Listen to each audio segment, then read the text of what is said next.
This conference will now be recorded.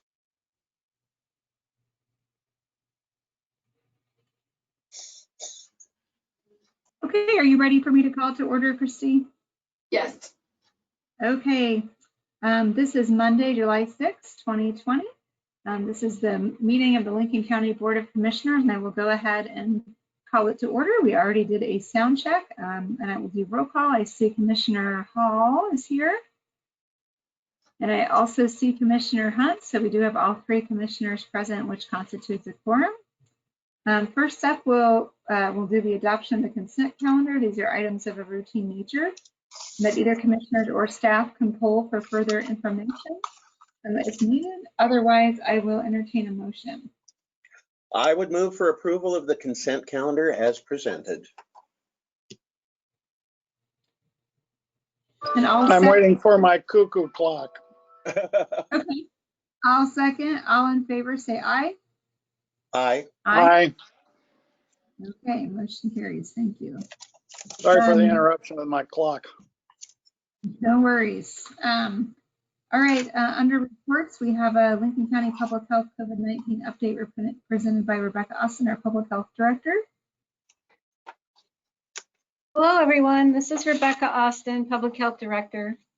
And I'm going to stick with my format that I used with Lincoln City. I think it was better organized if I do that. So it's the 3 C's: our counts, my concerns, and our community. So our counts today looks like the state is at 10,395 positive cases. They're up to 215 deaths. And there is a total of 267,228 tests. And in Lincoln County, we have 346 positive cases. And unfortunately, we are up to now 4 deaths. And we have conducted 4,757 tests. And so far, we only have 1 person in the hospital it's a confirmed case. And there's 4 pending. I think there's just 4 pending tests right now in the hospital. So that's the count. My concerns. So I think many of you heard over the weekend that the governor put out a press release listing 8 counties, all rural counties in Oregon, that will be under kind of a monitoring and watch status. For potential, if the case rates don't drop, that they will be rolling back some of the open things that are happening. For us, it's in phase 1. For some of the other counties, it's in phase 2. So I believe the commissioner may have more to tell you about that. She's been in contact with the governor in her office. So that's a big concern that we have, because nobody wanted to get rolled back in anything. But, you know, we're just really struggling getting this thing under control in our community. And it is interesting to note that all 8 of the counties are rural communities. So it's really hitting rural Oregon pretty hard right now. The other concern I have is that we are still getting quite a few complaints about businesses that are not complying with our face covering directive that's now implemented across the whole state. So that's very concerning, because there's no chance that we're ever going to get this thing under control if people don't take it more seriously, and especially businesses, because they're finding more and more that being inside, our exposure rate is much higher. So we want businesses to conform to the rules of the 6-foot distancing and the face coverings for sure. And then the other concern is that something that's on our plates and coming at us, kind of hurling at us very quickly, is the public school reopening, or actually all the school reopenings, including colleges and universities. So it's been determined that public health will play a role in this process. And so we need to figure out how that's going to look for public health, who's already struggling to keep up. Oops. So that's a big concern that I have. And of course, we're going to have to get our ducks in a row as far as handling outbreaks that will happen in the schools when they do reopen. So we've got to get processes in place and really strong relationships built. We've always had a good relationship with our school district, but I think we're going to be in closer contact once they open up. So we want to make sure that our systems flow smoothly so that we can address any outbreaks immediately and be effective.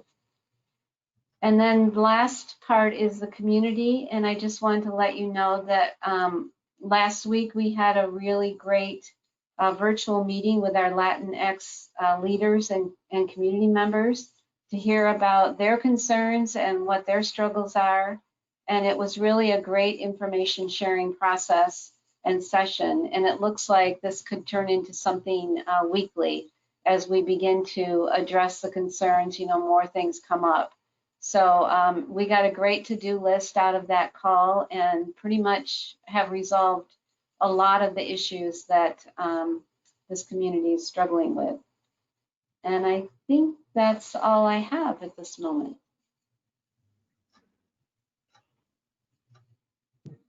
Thank you, Rebecca. Commissioner Hall, questions or comments? No questions. Appreciate the update. Okay, Commissioner Hunt. No, again, I also appreciate the update. I will just add that I have had some talks with the governor kind of throughout this thing, but late last week had a couple of quick calls, and we are on her watch list. And if not just cases, but cases, hospitalizations, and deaths is really what she's looking at.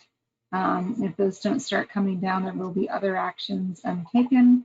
One of those things that is being looked at is bringing down that group gathering size, which several of the cities in Lincoln County, including the unincorporated parts, which the commissioners did, is already down to 10. And so because I see a city council person on our call today, even though I know you're wearing a different hat, I will just add that it might be time for Lincoln City to relook at that as well, because I know that is something that's being looked at across the county. And if we already have that in place, then that would be helpful. So I think the governor is watching us, and we will see what happens in the few days to come here. All right, well, thank you, Rebecca. I appreciate the update, and I know you're busy, so if you need to sign off and go do other work, feel free. Thank you. With that, I'll move on to Roads and Villages at Cascade Head Urban Renewal Plan presented by Jody Mesher, Economic Development Coordinator, Allison Robertson, Lincoln City Urban Renewal and Economic Development Director, Diana Hinton, Urban Renewal Agency Chair, and Elaine Howard from the consulting team.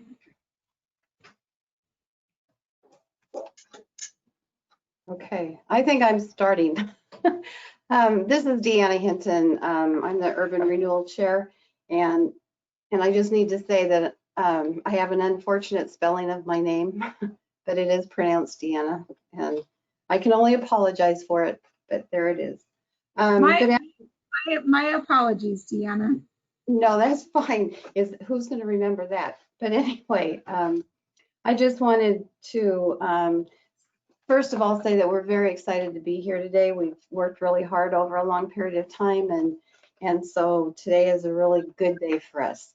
And thank you for having us. And we're here, of course, to formally move the proposed Roads and Villages at Cascade Head, Urban Renewal Plan forward and towards implementation. We wish to provide you with a briefing before we take it to the Lincoln City Planning Commission and finally to Lincoln City City Council for a hearing and approval. And I also would like to thank Chair Jacobson for her availability to participate in our advisory committee. That was very helpful. And I just want to, for your viewers, I just want to provide a little bit of background about what this is. And Urban Renewal is a program under state law and implemented locally that follows or allows for the concentrated use of property tax revenue to update upgrade certain designated areas of a city or county. Property taxes do not increase because of the program. I want to say that again. Property taxes do not increase because of the program, but the tax growth portion, known as the tax increment financing or TIF, is reallocated to fund projects in the district area. The Lincoln City Urban Renewal Agency will make the final bond payment on our existing district known as Year 2000 plan on December 1st, 2020.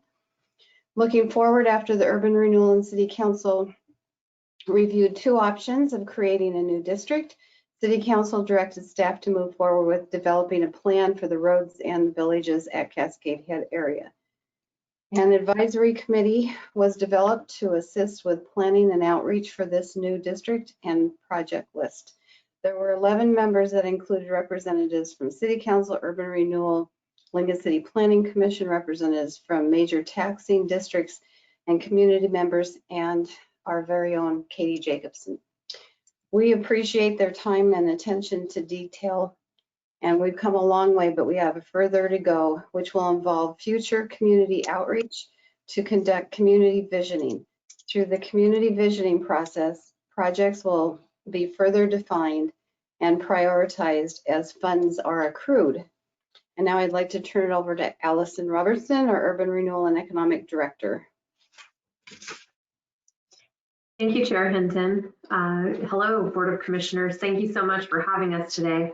I have with us on the team is Jody Mesher, our Economic Development Coordinator, and she'll be doing the majority of the presentation information to you. And then we also have Elaine Howard with Elaine Howard Consulting here to help answer any questions that you might have once we get through the presentation.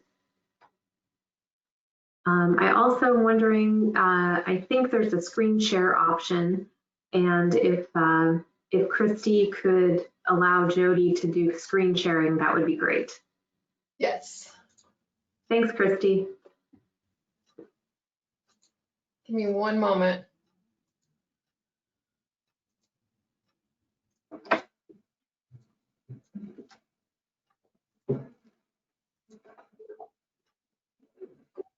Okay, Jody, you are now the presenter.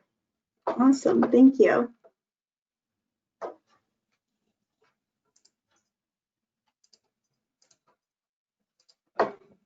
Okay, so hopefully you're all looking at the PowerPoint. Is that working? Okay, fantastic.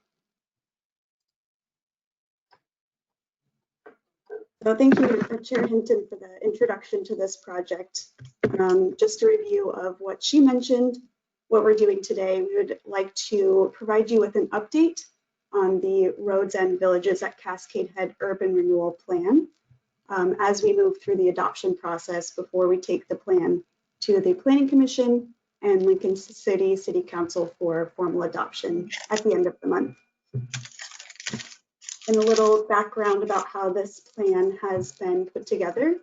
Back in March of 2019, Lincoln City conducted 2 feasibility studies of potential urban renewal areas in Lincoln City and what area could work and what would provide a good economic tool to the area. So in April of 2019, City Council approved the creation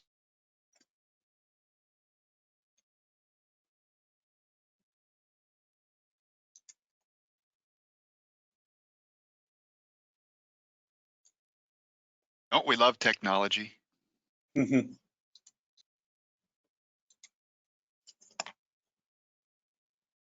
I think Jody's going to have to Great. reboot. Yeah.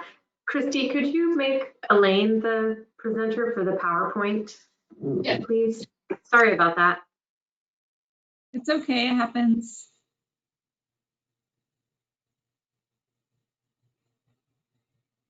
Okay, Elaine.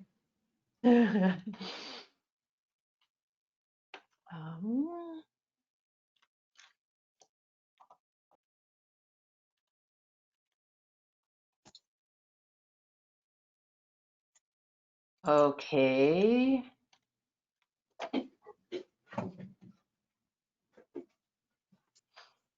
I'm sorry, I'm trying to pull up. I have two screens and it's picking up the wrong screen.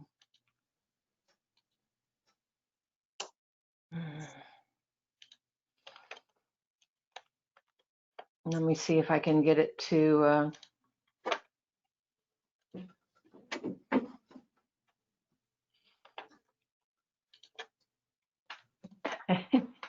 I also have the PowerPoint uploaded online in the meeting packet.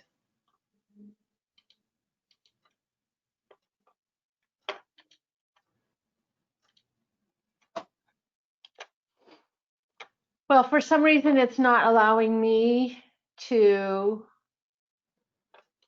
bring it up. Can you it's not letting me. It's not letting me do let me see if that works. Do the whole screen.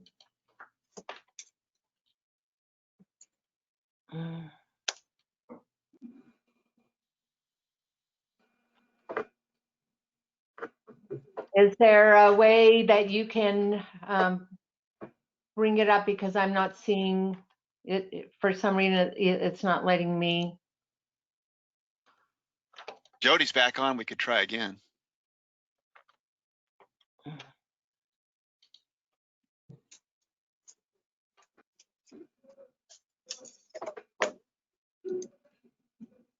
going to switch it to Jody. Okay, I'm sorry sorry. about that. My internet has been spotty recently for some reason. And Jody, it might help if you turn your camera off. I mean, you can still see the screen, but sometimes that helps. I'll try that, thank you. Okay, so I don't know at what point it cut off. At the very beginning, Jody. Okay. So we're just at the feasibility study, and you were starting to talk about public input. Okay, thank you. So as I was talking about, the public input process involved the formation of the advisory committee, and that committee met 4 times throughout this process. And again, we want to really acknowledge the advisory committee members who are really helpful in reviewing all of this as we went along. So appreciate all the members involved in that. We had 2 public forums in Lincoln City, and those we presented an update to the project, and we also talked about the list of projects to be included in the plan and then to be completed in the area throughout the duration of the plan. And we were able to have a lot of great discussions with community members at those public forums and talk about the high priority projects and have a good discussion about what this area could look like and throughout the duration of the plan. And we also created an online survey at that time for folks that were unable to attend the public forums to be able to provide their input throughout the process. Another meeting we had was a briefing with the overlapping taxing districts. We also had briefings with City Council as the plan was starting to come together to be able to provide some context and the list of projects that are going to be included in the plan.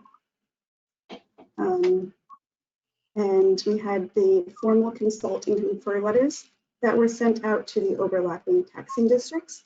And I believe that that was included in the packet materials to the Lincoln County Board of Commissioners.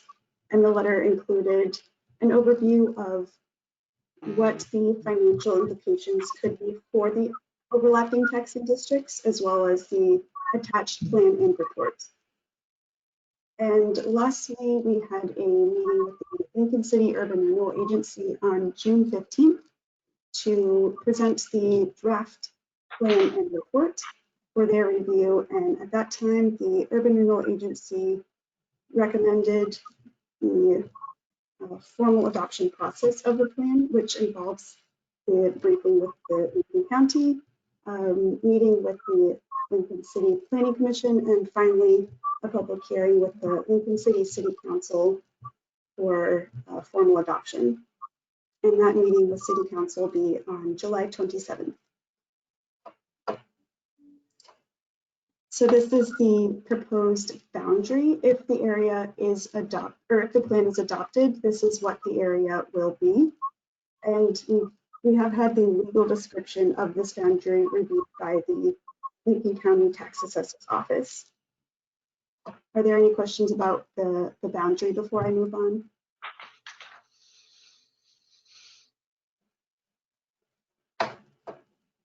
Go ahead and I can get my mic unmuted. This is Doug. Does the urban renewal area include any unincorporated areas of the county? No, so the areas here are all within Lincoln City boundaries.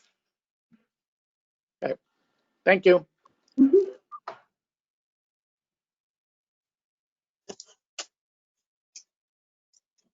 I realize I'm not actually in the. Jody, yeah, why don't you put in slideshow view? Yeah. Yes. From current slide. Oh. That's okay. Okay, there, that's probably easier to see, a little bit bigger for you all. All right.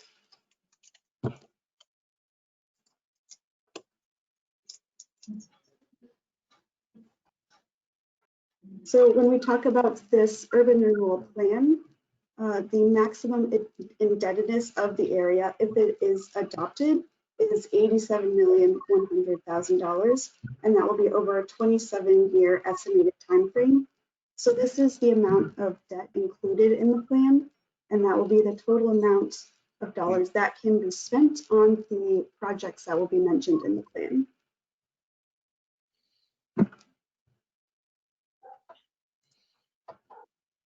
So one decision that City Council has made at the earlier briefings back in February was to include a revenue sharing over the total tax increment finance of the full area.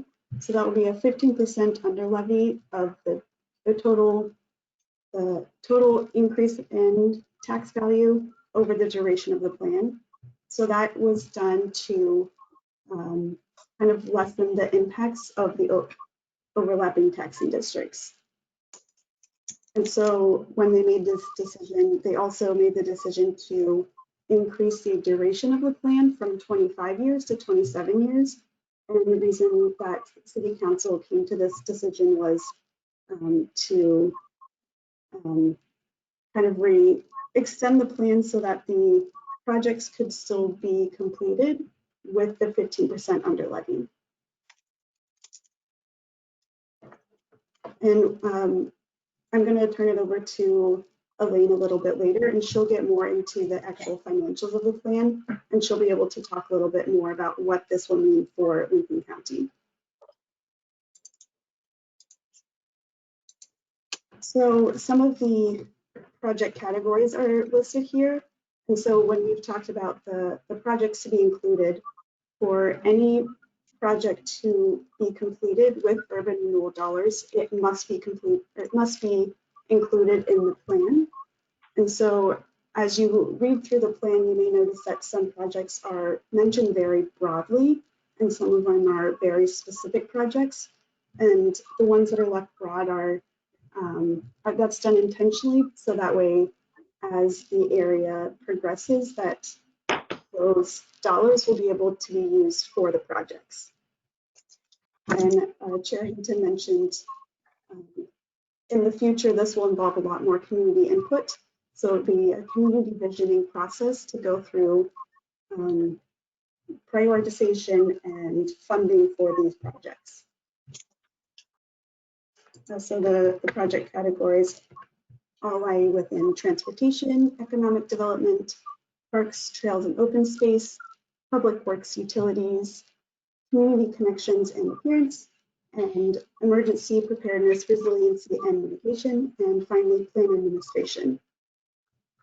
So are any questions about the specific projects mentioned in the plan before we move on?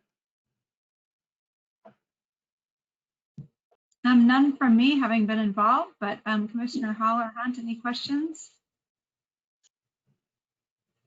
None for I have me. none. Oh, Looks like two, none from me. mm-hmm.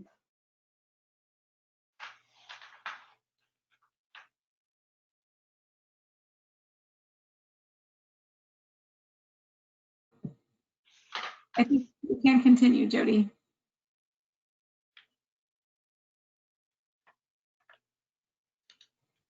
Uh-oh, Jody, did we lose you again?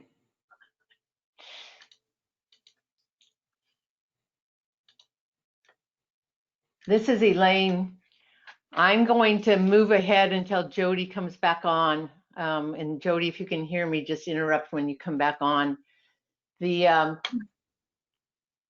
TIF plan has an amendment section. There are substantial amendments which are required by statute, and those are if you increase acreage over 1% of the acreage in the plan. And there are minor amendments, and minor amendments are anything besides that, increasing the acreage or increasing the maximum indebtedness. Increasing maximum indebtedness is also a substantial amendment. We also added a council-approved amendment to the plan to deal with any changes to the plan for the under-levy provisions. I think that while I'm talking, Allison also pulled this up on hers, so if somebody can give her the ability to screen share, we can maybe get the PowerPoint back in a minute while I'm going through it so we don't waste any more of your time. In terms of how projects will be prioritized in the future in their existing area, the projects were prioritized through community visioning. And although there are projects identified in this plan, it is anticipated that the very first project will be an actual community visioning for the area. So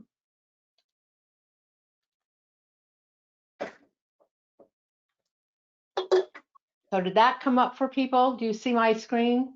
I'm not Elaine. We can see it, Elaine. Okay, great, thanks. And then also there'll be the annual budgeting process that the county could certainly be involved in the future, or be asked to be apprised of any progress or the actual budgeting process. So there are projects that are specifically identified, and those will be prioritized through that community visioning process. In addition to a TIF plan, there's also the Urban Renewal TIF report. That report is required by statute, and these are the different component parts of that required report. So you're required to go through the projects and what the existing conditions are, the estimated cost of each project, a financial analysis of the plan, an analysis of the total tax increment revenues that are required. We added the revenue sharing component, then to talk about the impact of the tax increment financing, and then just to talk about the overall existing conditions that establish the blight in the area. So all of those are contained in that report that was transmitted to you, and all of those follow the statutory requirements. One of the important things that the mayor and city council have wanted to make clear is that with the closing of the year 2000 development plan, all of the taxing districts will be seeing in the future some new revenues back to them. So for Lincoln County itself, that's about in the middle of this chart. Next year, fiscal year end 2021, there'll still be an impact, although the city has been doing revenue sharing on this urban renewal plan since 2014. The impact for next year would be 167,684 approximately. But the following year, given a 3% increase in assessed values, if those continue to happen, Lincoln County would actually realize back $172,715. So There'll be one more year of impacts from the existing development plan. There will be no impacts of this potential new plan during that time period. And then fiscal year in 2022, there'll be a positive impact to all of the taxing districts as a result of the closure of the year 2000 development plan. And there'll be then the impact of the new plan. This chart shows the projected impacts to the different taxing districts of the new plan. Lincoln County is in the very first column of the taxing districts, and it shows in that initial year, the impact would be $34,157. So overall to the county, there would be a net gain with the closure of the one area and the starting of a new area if it's approved. Are there any questions about those two slides? None from here. Okay. None from me. So for education, education's a little bit different. The Lincoln County School District and the Education Service District are indirectly impacted by urban renewal because they are funded through the state school fund. The state school fund is funded through property tax revenues throughout the state, but also through lottery funds and state general funds. And school districts and ESDs are funded on a per pupil basis. And the amount of money that's put in that state school fund is allocated by the legislature when they meet. And in essence, those funds throughout the state that are used for urban renewal that would have come through property tax revenues are backfilled by bringing those revenues from other sources. The community college is a direct impact, just like the other general government taxing districts. So this just shows the overall impacts of the year 2000 plan closure and the proposed new plan. So again, Lincoln County is kind of there in the middle. So it would be a net gain in the very initial year to you of around $138,000. And next we go to any questions on the presentation to this point. No questions from me. Like I said, having been involved, I feel like I've had ample time to get my questions answered. Commissioner Hall, any questions from you? No, I wasn't involved in the process as you were, Chair Jacobson, but I did review the packet and I have been kept up to speed as the process rolls along, and I don't have anything to ask. Okay, Commissioner Hunt. I have no questions at this time. So again, Okay. as Jody indicated at the beginning, the next steps are tomorrow for this to go to the Lincoln City Planning Commission for a review of the plan and its conformance to the Lincoln City Comprehensive Plan. And then July 27th for a City Council hearing and potential vote. And if needed, an August 26th meeting, and depending on which night it's actually adopted, the plan becomes effective 30 days after adoption, as it's a non-emergency ordinance. And that is our presentation. All right, thank you.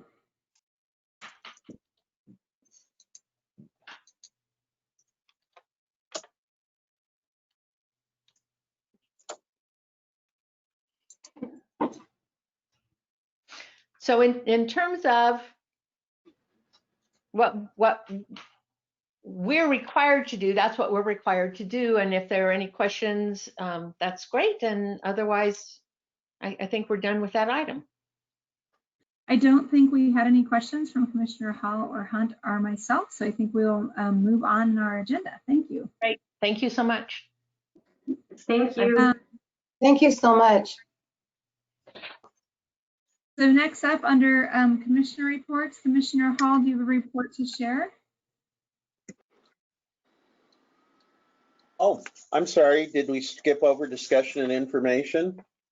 No, we're on commissioner reports. Oh, okay. I thought that was further down in the agenda, but I'm realizing we changed format. So nope, nothing to share at this time. Commissioner Hunt, any report to share? Nothing at this time. Okay, and I'm the same, nothing additional to share. All right, now moving down into decision and action items, we have the Georgia Pacific Strategic Investment Program presented by Wayne Belmont, County Council. And I just do want to say that we have gotten some public comment on that, so that has been received.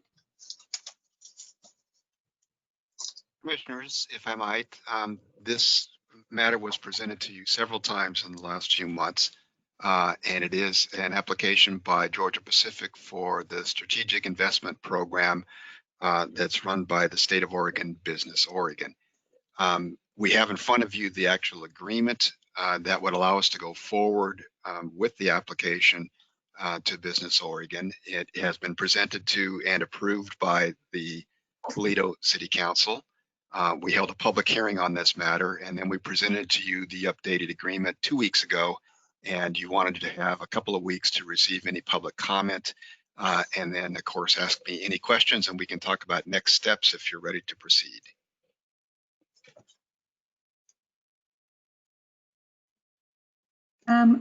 Questions, Commissioner Hall? Questions? And I believe CJ is on the phone as well, if we have questions for him. So are we just looking at procedural questions, at this point, or substantive questions? I think both. I think Yeah, if you both. procedural and substantive questions are fine. You know, I can't think of anything that has come up in recent weeks that has not already been addressed, so I have no questions. Okay, Commissioner Hunt. Well, if CJ's on the line, I guess I'd like to give him an opportunity to comment and hear what he has to say. Okay, CJ? You, commissioners, I assume you can see and hear me? I can hear you. Yes. Yes, Okay. and I see you. You're right next to Commissioner Hunt in my screen of boxes, although I know it differs for everybody. Okay. So thank you, Chair Jacobson, Commissioners Hunt and Hall. Good afternoon. I'm CJ Drake, Public Affairs Manager at the Georgia Pacific Container Board Mill in Toledo, and my business address is 1400 Southeast Butler Bridge Road, Toledo, Oregon, 97391. On behalf of our nearly 400 employees, I'm here today to respectfully request your vote in support of the Strategic Investment Program Agreement. You'll recall that I appeared before you on June 12th, 2019 to formally introduce the concept of the SIP, and then again on October 16, 2019 to provide another briefing at a joint public meeting between the county and city at the Toledo Fire Hall. Of course, it's unlikely that we'd be discussing the agreement today if the Toledo City Council had not formally endorsed it already. I wish to thank Mayor Rod Cross for his unwavering support of the SIP since we first introduced the concept to the City Council in April 2019, all the way through the meeting at which the City Council voted to endorse the current agreement on May 27th of this year. If approved by you, the SIP will help maintain and enhance the mill's status as Lincoln County's largest manufacturing employer and largest taxpayer, with more than $3.3 million paid in the current tax year. We're proud to be in business in Toledo since 1958, but we must continuously earn and never take for granted the right to operate here. It's obvious, but I wanted to again emphasize that the mill is a highly regulated workplace. We have a full-time staff to ensure compliance with the complex environmental regulations imposed by 4 separate federal and state permits governing air emissions, wastewater and stormwater discharges, and solid waste disposal. Unrelated, but no less significant, are the regulations introduced earlier this year to keep COVID-19 out of our workplace. As soon as the pandemic struck in March, we established a steering response team here at the mill to continuously monitor government and corporate guidance and communicate that guidance to employees. We have acquired thousands of face coverings and hundreds of bottles of hand sanitizer for daily use by our workforce. We have constantly advised our employees about the importance of social distancing, personal hygiene, awareness of symptoms, conducting daily self-assessments to determine fitness for work, and many other measures that we encourage them to comply with not only on the job, but at home. It's been challenging to implement these extra safeguards in a large manufacturing facility among employees who are accustomed to working in close proximity to each other around heavy machinery, but all of us are proud to do our part to keep our workplace and community safe. Nevertheless, COVID-19 continues to disrupt our national, state, and local economies. As we announced publicly in May and again last month, we have been obliged to temporarily lay off hundreds of hourly employees in response to the economic pressures on the market for containerboard. This was done as a last resort, but it was our only choice in the face of projected reduced market demand. The next round of temporary layoffs affecting approximately 100 hourly employees will begin July 13th and are expected to last 7 to 10 days. Despite these short-term economic challenges, we believe the mill has a viable long-term future. We continue to build a Juno technology demonstration unit to begin operation next year, a project whose cost will exceed $25 million upon completion. We continue to invest millions of dollars in maintaining existing equipment. And the fact that we continue to pursue the SIP agreement is another hopeful sign for the future. While it's unfortunate that Lincoln County, according to the most recent data available, has the highest unemployment rate in the state as a result of COVID-19 related layoffs and business closures, we hope you'll agree that the mill and our nearly 400 employees help diversify and thereby strengthen the local economy. By supporting the SIP today, you can help keep us in the asset column on Lincoln County's economic development balance sheet for years to come. Thank you.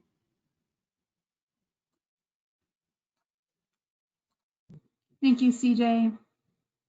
Any other questions from you, Commissioner Hunt? Maybe I missed it, CJ. I know you said Georgia Pacific has roughly 400 employees, and I believe it pays about $3.3 million in annual property taxes.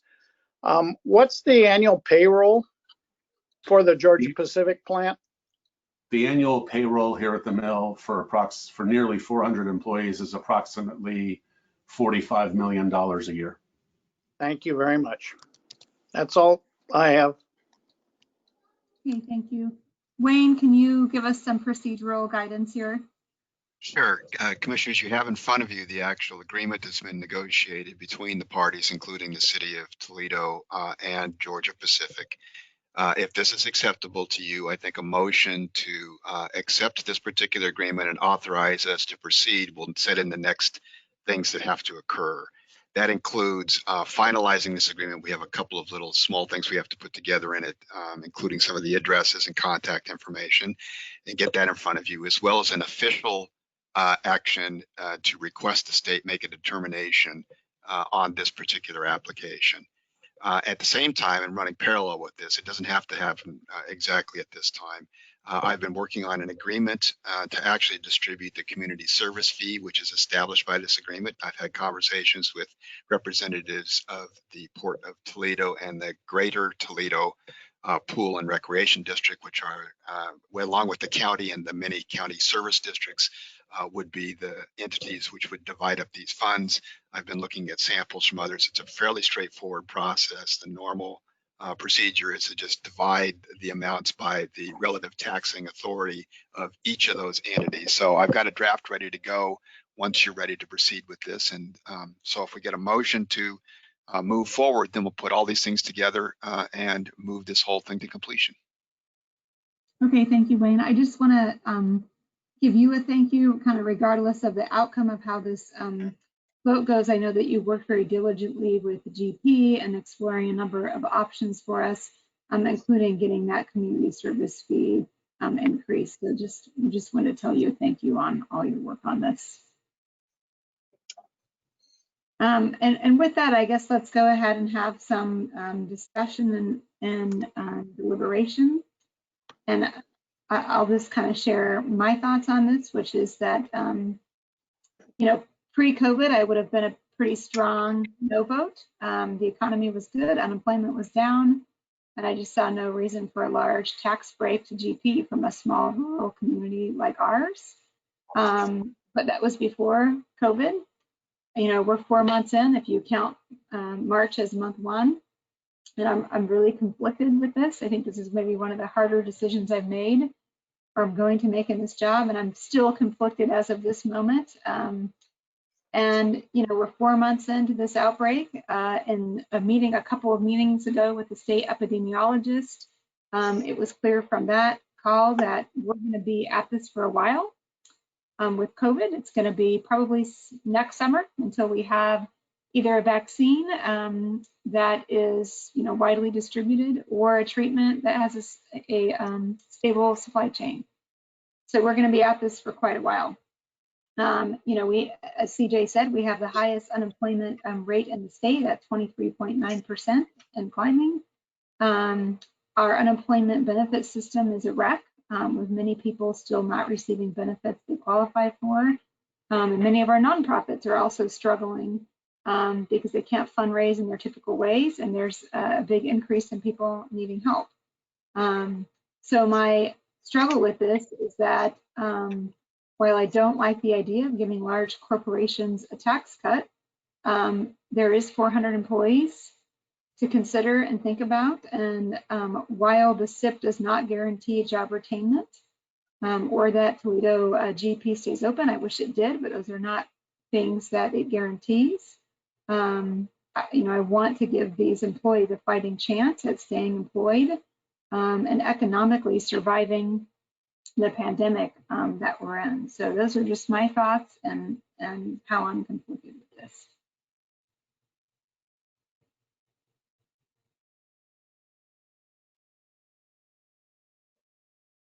So, Madam Chair, who are you looking to hear from next?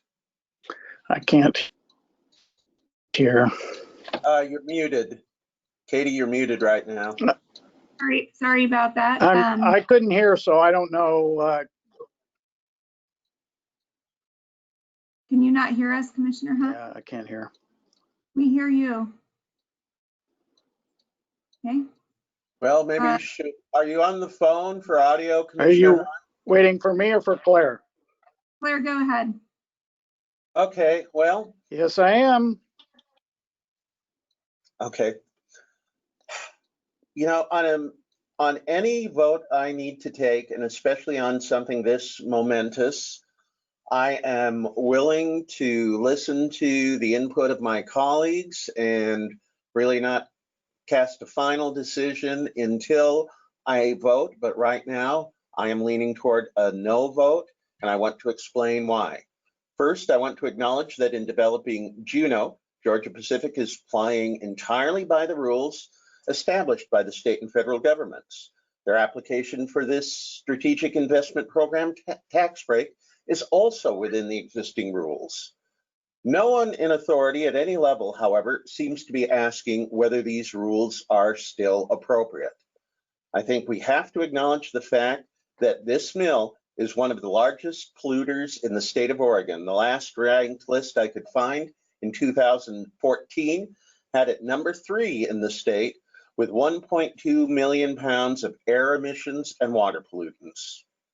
The mill is also one of 20 commercial operations identified for the first round of review under the Cleaner Air Oregon program out of some 250 that were under consideration.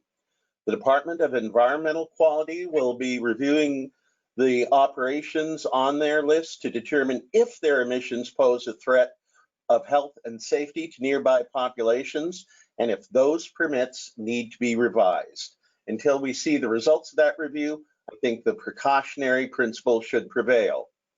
Last year, the Oregonian ran a comprehensive article about tax breaks for large corporations in Oregon.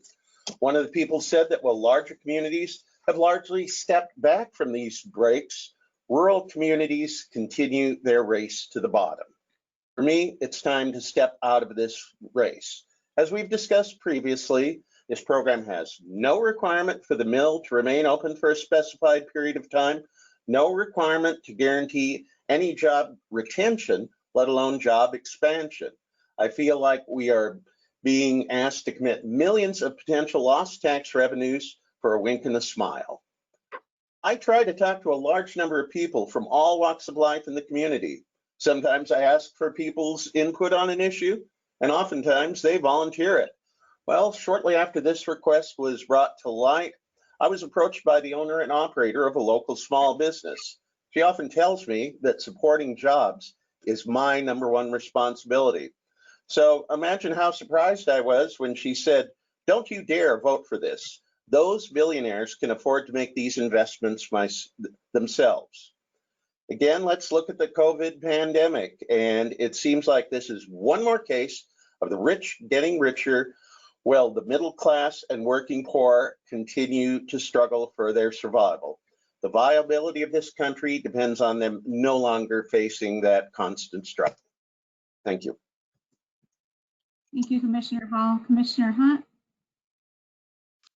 Well, I've said from the beginning that I believe this is a question about jobs. First of all, I'll point out that the city of Toledo has approved the SIP, and they're the largest, on a percentage basis, largest recipient of the property taxes that GP pays.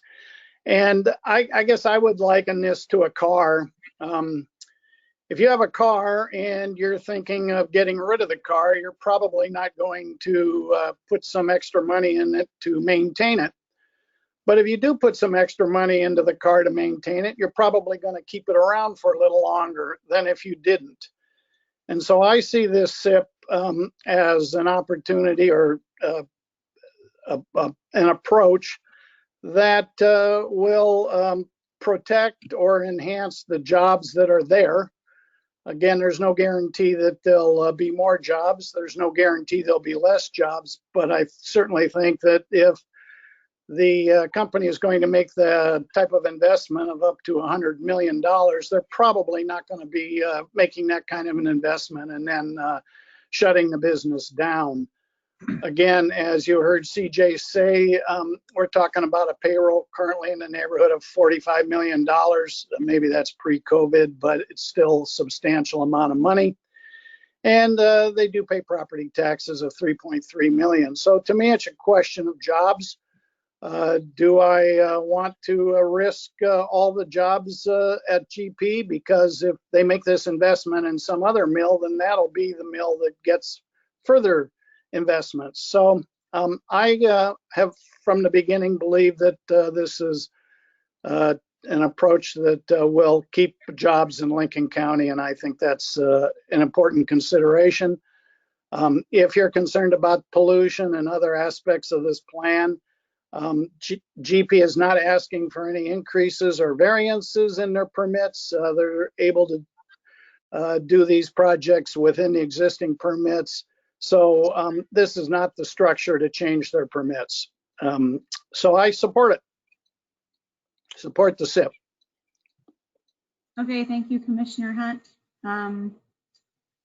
Unless there's further deliberation, I think it's time that we entertain a motion.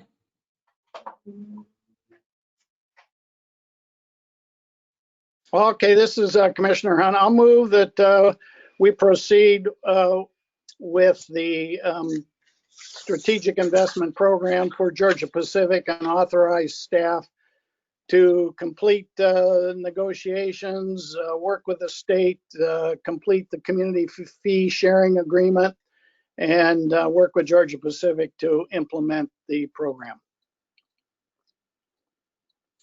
And I regretfully second. Like I said, I'm very conflicted, but I will second it. All in favor say aye. Aye. Aye. No. Commissioner Hall is a nay. All right, motion carries. Wayne, do you have what you need from us? I do. Thank you.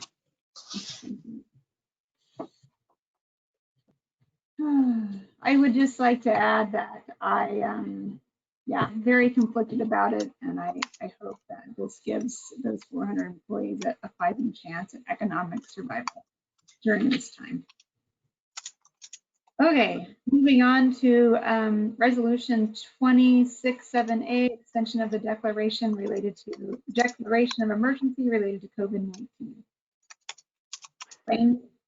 Commissioners, we declared the emergency originally, and then every few weeks we review where we are with the emergency and extend the declaration as necessary. The most current iteration of your declaration actually is set to expire on July 8th. But obviously, I think we're still within the grasp of the COVID campaign. So what I'm recommending you do is adopt this resolution, which would extend the emergency to August 12th, 2020. I try to choose dates that are within 2 to 3 weeks of the time that we're doing this to recommend to you. Even though I know that some jurisdictions, including the state of Oregon, recently extended it out towards September, sometime in September. But again, you always have the opportunity at any time to review this, to either modify it, extend it, or terminate it. Wayne, do we know what Governor Brown's extension date is to at this point? I know it was 60 days from the last extension, and it goes out to sometime in the first week in September. I can't remember if it's the 4th. It's like the 4th or the 8th, something like that, but I don't know exactly the date off the top of my head. Okay, thank you. Chair Jacobson, if I might. Yes. We've been more or less trying to align ourselves with the governor on many of the issues relative to the COVID. And, I might suggest that we extend our emergency declaration to the same date as the governor's. I would be in support of that. Yeah, so would I. Commissioners, if you could give me just about a minute, I'll go find out exactly what that date is. Sorry to put you on the spot there, Counselor. That's okay. Give me about 30 seconds. I hope I can do this very quickly. Hey, Wayne, why don't we just take a brief 1-minute recess to allow you to do that, and then we'll just reconvene in a minute. So if anyone needs to get something to drink or whatever, we'll just take a minute recess until you are back. Thank you.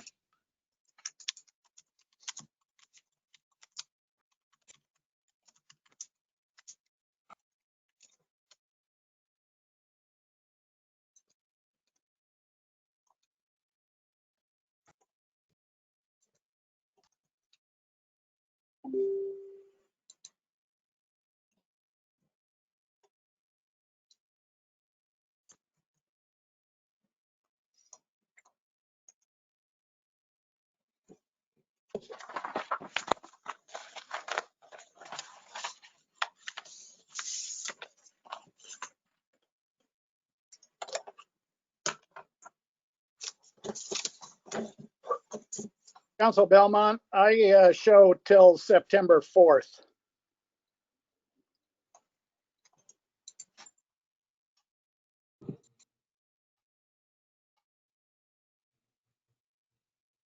I think he stepped away.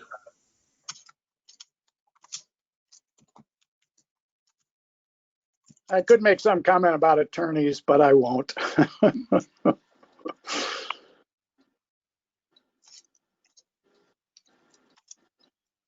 I'm trying to figure out what's September 4th. What day of the week? Is that a Friday? It is September 4th. That's correct. And that is a Friday. Yeah. Friday before Labor Day. And again, the governor does it at 60-day increments. That's why that date was chosen. 60 days from the last. Well, all right, Wayne, would you be ready for a motion? Sure, and a motion, just change the date. Katie needs to reconvene. Oh, sorry, we are reconvening.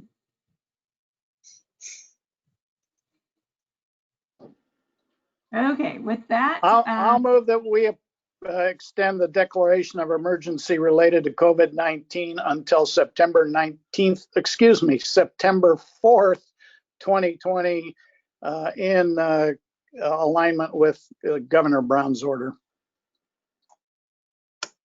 Okay, I will second. All in favor, say aye. Aye. Aye. All right, motion carries. Thank you. Last, under discussion information, agreement between Community Lending Works, City of Yahut, City of Newport, and Lincoln County for allocation of small business emergency loans. And I think that's Council Belmont as well.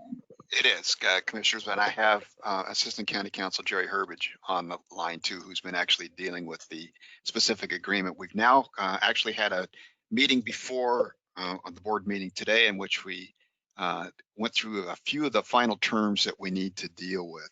And I think this is now coming together. And so what we would like actually is the agreement. I think you have the latest iteration of the agreement. There's going to be a couple more tweaks we have to make. Unfortunately, the state, kind of rolls these things out in portions. And so we get some of the information and then we go back and do our agreement. Then we get additional information. So what I would like to suggest is that we get a motion to authorize this agreement subject to final review and any necessary minor modifications by County Counsel's office. And then I think we're ready to go with this. I will make a motion as stated by Council Belmont. I'll second it. Okay, Commissioner Hunt will second. All in favor say aye. Aye. Aye. Aye. All right, motion carries. And Commissioners, I will note this is the $120,000 Business Oregon grant that we got, that we're actually committing some money, as is the city of Yachats and the city of Newport, to get together this particular program. There's going to be a great deal of public information coming out. I know there's a campaign underway. It's going to be started officially next Tuesday. And so stay tuned for a lot of information about this that we're getting out through a variety of sources to the community. Thank you, Wayne. Before we adjourn, is there any other points of discussion, Commissioner Hall? Yes, question for Mr. Belmont.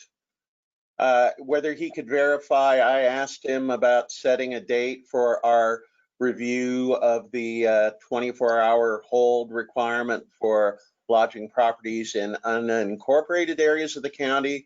And I believe, Mr. Belmont, in our conversation, you indicated that you saw that happening at next Monday, July 13th BOC meeting. Is that still the case? That is, and thank you, Chair Hall, for bringing that up. That will be on the agenda for next week, Monday, July 13th. Okay. Yes. Anything else, Commissioner Hall? No, thanks. Okay, Commissioner Hunt, anything? Nothing here, thank you. Okay, with that, we will adjourn. Our next Board of Commissioners meeting is Monday, July 13th, 2020, 3 p.m. And then Wednesday, July 15th, 2020, we have a joint session with the City of Yachats City Council. Both of those will be remote. And I just want to remind everybody that we are in the middle of a pandemic. We're having large numbers in Lincoln County still. So please wear your face coverings, social distance, all of that stuff we all know how to do. Let's keep it up and hopefully bring that down. Thank you, everybody. Meeting is adjourned.